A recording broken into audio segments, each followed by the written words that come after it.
ঢাকা বিশ্ববিদ্যালয় ক্যাম্পাসের 5টি পৃথক স্থানে বড় পর্দায় ফুটবল বিশ্বকাপ 2026-এর প্রতিটি ম্যাচ সম্প্রচারের আয়োজন করেছে বাংলাদেশ জাতীয়তাবাদী ছাত্রদল ঢাকা বিশ্ববিদ্যালয় শাখা। গণপ্রজাতন্ত্রী বাংলাদেশ সরকারের যুব ও ক্রীড়া মন্ত্রণালয়ের সার্বিক তত্ত্বাবধানে এই আয়োজন করা হচ্ছে। ছাত্রদলের আয়োজকরা জানান, বিশ্বকাপকে ঘিরে বাংলাদেশে বরাবরই উৎসবমুখর পরিবেশ সৃষ্টি হয় এবং ঢাকা বিশ্ববিদ্যালয় ক্যাম্পাস সেই উন্মাদনার অন্যতম কেন্দ্রবিন্দু।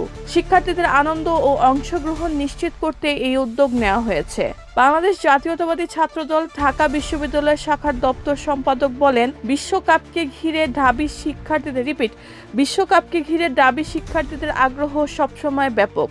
2022 সালের বিশ্বকাপেও ক্যাম্পাস জুড়ে উৎসবমুখর পরিবেশ ছিল। সেই অভিজ্ঞতার ধারাবাহিকতায় এবারও 5টি স্থানে একসঙ্গে খেলা দেখানোর ব্যবস্থা করা হচ্ছে।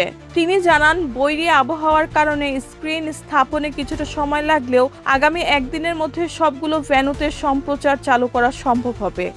রেহানা বেগম, প্রজন্ম 24।